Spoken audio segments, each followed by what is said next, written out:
Assalamualaikum dan selamat sejahtera. So, hari ni kita akan mula sambung balik pelajaran kita. Kita start hari ni dengan bab 6, ancaman komunis dan pengisytiharan darurat.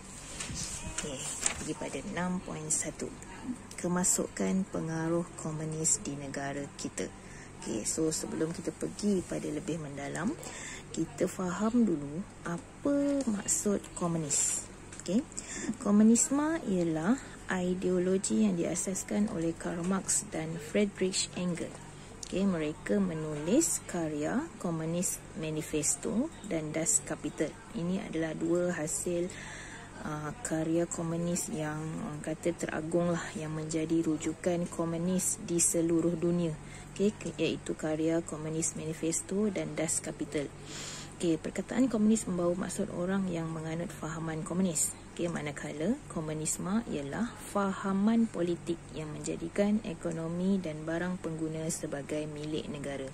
So, komunis ini antara pegangan dia ialah dia nak jadikan ekonomi dan barang pengguna sebagai milik negara. Jadi di negara kita ada 3 cara macam mana komunis ini dapat masuk ke tanah Melayu. Cara yang pertama dari negara China, cara yang kedua dari Indonesia, dan cara yang ketiga daripada Parti Komunis Malaya. Kita tengok dulu kemasukan pengaruh komunis dari negara China. So dari negara China, parti pertama yang membawa masuk komunis ke negara China adalah Parti Kuomintang ataupun singkatannya KMT. Jadi parti KMT ni ada cawangan hampir di setiap bandar besar. Contohnya seperti di Muar, Melaka, Seremban, Klang, Kuala Lumpur dan Sungai Petani. Selain Parti Kuomintang, ada pertubuhan lain yang membawa masuk pengaruh ataupun fahaman komunis, iaitu Main School, yang bergerak dalam kalangan orang Hailam. Orang Hailam ni maksudnya salah satu etnik dalam masyarakat Cina. Macam kita tahu masyarakat Cina ni ada macam-macam etnik seperti Cantonese, Teochew dan sebagainya. Jadi antara salah satunya ialah orang Hailam. Di bawah arahan Parti Komunis China PKC. Tetapi perpecahan berlaku antara Parti Kuomintang KMT dengan PKC. Jadi The Communist International Kuomintang yang berpusat di Moskow mengarahkan untuk menubuhkan Parti Komunis Nanyang pula, PKN. Namun PKN tak berjaya mencapai matlamat. Jadi dia tubuhkan pula parti yang lain, iaitu Parti Komunis Malaya. Jadi dari China ni ada beberapa nama parti yang awak perlu tahulah. Parti utama selalunya akan ditanya tentang Parti Kuomintang, Parti Komunis Nanyang. Itu dua parti yang sering kali disoal dalam peperiksaan. Cara kemasukan pengaruh komunis yang kedua daripada Indonesia. Jadi Indonesia ni ada beberapa pemimpin komunis yang terkenal, seperti dalam gambar ni, Alimin dan Tan Malaka. So mereka cuba untuk membuka cawangan PKI, iaitu Parti Komunis Indonesia di tanah Melayu. Tapi malangnya tidak mendapat sambutan kerana konsep perjuangan komunis ini tak serasi dengan budaya masyarakat Melayu pada waktu itu, kerana komunis ini gemar menggunakan kekerasan untuk mencapai matlamat mereka. Jadi tidak mendapat sambutan daripada orang Melayu. So itu cara kemasukan kedua. Cara kemasukan ketiga melalui penubuhan Parti Komunis Malaya. Ini panjang sikit cerita dia. So Parti Komunis Malaya atau PKM ditubuhkan di Kuala Pilah Negeri Sembilan. Dan dia bergerak melalui 4 cara. Dia menyusup masuk melalui kesatuan sekerja yang pertama, yang kedua melalui pertubuhan-pertubuhan, yang ketiga dia cuba mempengaruhi melalui penerbitan surat khabar, dan yang keempat melalui sekolah Cina. Okey, tapi cara pertama dia nak menyusup masuk ke tanah Melayu adalah melalui Kesatuan Sekerja. Okey, seterusnya pada zaman pendudukan Jepun, PKM menjalinkan kerjasama dengan British dalam usaha memerangi Jepun. Okay. Di mana kalau kita recall balik masa zaman pendudukan Jepun, PKM ni dia bersama-sama dengan British untuk lawan dengan pihak Jepun. Okay, PKM telah menubuhkan MPAJA ataupun nama penuhnya Malayan People Anti-Japanese Army atau juga dikenali sebagai Bintang 3. Okay, jadi macam mana kerjasama antara British dengan PKM ni ataupun MPAJA? Okay, British telah memberi bantuan senjata, latihan, keuangan, bekalan logistik dan perubatan kepada MPAJA. Okay, walau bagaimanapun, selepas Jepun menyerah kalah, apabila British ingin meminta kembali senjata yang dipinjamkan kepada MPAJA, MPAJA tidak menyerahkan keseluruhan senjata yang mereka pinjam. Sebaliknya hanya memulangkan sebahagian senjata sahaja, manakala sebahagian yang lain disembunyikan. Okay, tujuannya untuk kegiatan komunis yang mereka ingin lakukan lah. Itu dia punya cita-cita dia untuk menubuhkan negara komunis. Okay, so itu zaman pendudukan Jepun. Okay, and then selepas Jepun menyerah kalah, okay, berlaku kekosongan politik. Okay, disebabkan oleh kelewatan British kembali ke tanah Melayu. Okay, saya nak recall balik kekosongan politik ni. Kalau kita lihat dalam bab 3 muka surat 83. Okay, dalam bab 3 yang ni berlaku peristiwa, tajuk dia subtopik keadaan negara kita selepas kekalahan Jepun. Okay, tarikh Jepun menyerah kalah 15 Ogos 1945. Okay, di mana Maharaja Hirohito mengumumkan Jepun menyerah kalah. Jepun meminta agar Maharaja terus diiktiraf sebagai pemerintah dan dipersetujui oleh pihak bersekutu. Okay, so tarikh Jepun menyerah kalah 15 Ogos 1945.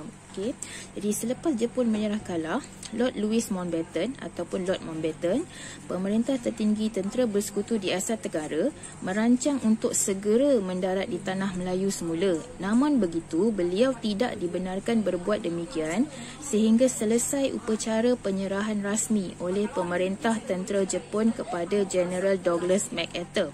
Okay, jadi pemerintah tertinggi tentera bersekutu di Pasifik pada 2 September. Oleh sebab itu, tentera British mula kembali ke tanah Melayu pada 3 September 1945. Jadi kalau awak fikir balik, antara tarikh 15 Ogos 1945 hingga tarikh 3 September 1945 ni, di tanah Melayu berlaku yang kita panggil sebagai kekosongan politik. Okay, bermaksud negara kita tiada kerajaan. Okay, tak ada pemerintah yang memerintah negara kita.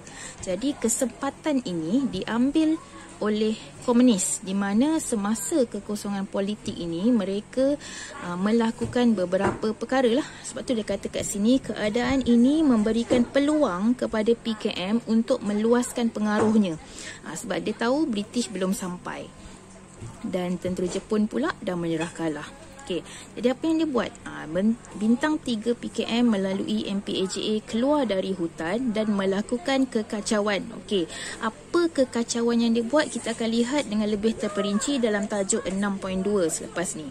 Okey, mereka melakukan kekejaman dan pembunuhan terhadap orang Melayu, Cina dan India yang didakwa pernah bersubahat dengan Jepun. Apabila BMA, okay, recall balik, BMA ni ialah British Military Administration. Tu BMA. Okay, British Military Administration mengambil alih pentadbiran di tanah Melayu, MPAJA dibubarkan. Okay, so BMA bila British dah balik, dia datang ke tanah Melayu, dia bubarkan MPAJA. Sebab fungsi MPAJA ni pada asalnya fungsi dia hanyalah untuk memerangi Jepun. Jadi sebab Jepun dah menyerah kalah, jadi dia sepatutnya dah tidak berfungsi lagi. Jadi dia dibubarkan. Apa maksud dibubarkan? Okay, maksudnya persatuan itu dah tak boleh wujud. Okay, dah tak wujud. Okey, walau bagaimanapun, PKM dibenarkan bergerak. PKM parti biasa yang masa tu British anggap parti politik yang biasa masih dibenarkan bergerak sebagai sebuah pertubuhan yang sah di tanah Melayu. Keadaan ini memberi peluang kepada PKM untuk mempengaruhi beberapa pertubuhan tertentu dengan ideologi komunis. So, dia ambil kesempatan. MPAJA tak ada, tak apalah. PKM masih lagi dibenarkan beroperasi secara sah. So, dengan menggunakan PKM ni, dia buat? Menyusup dalam Kesatuan Sekerja, iaitu seperti Pan Malayan Federation of Trade Unions, PMFTU. Dan sampailah sehingga bulan Mei 1948, komunis berjaya menguasai 335 kesatuan sekerja dan menyusup masuk dalam PKMM. Apa PKMM? PKMM Parti Kebangsaan Melayu Melaya, MDU, Malayan Democratic Union, Putra, Pusat Tenaga Rakyat, AMCJA, All Malayan Council of Joint Action. Tu kita nak recall balik. Ini nama-nama ni semua awak dah pernah dengar sebelum ni dalam bab 3, dalam bab 4, dalam bab 5. Ada. Ni saya recall balik singkatan-singkatan dia.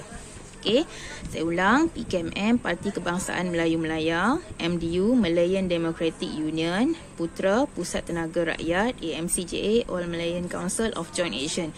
AMCJA ni adalah persatuan untuk golongan bukan Melayu. Oleh sebab pergerakan komunis mengancam ekonomi dan keselamatan negara, maka British bertindak meluluskan Trade Union Ordinance No. 9 of 1948.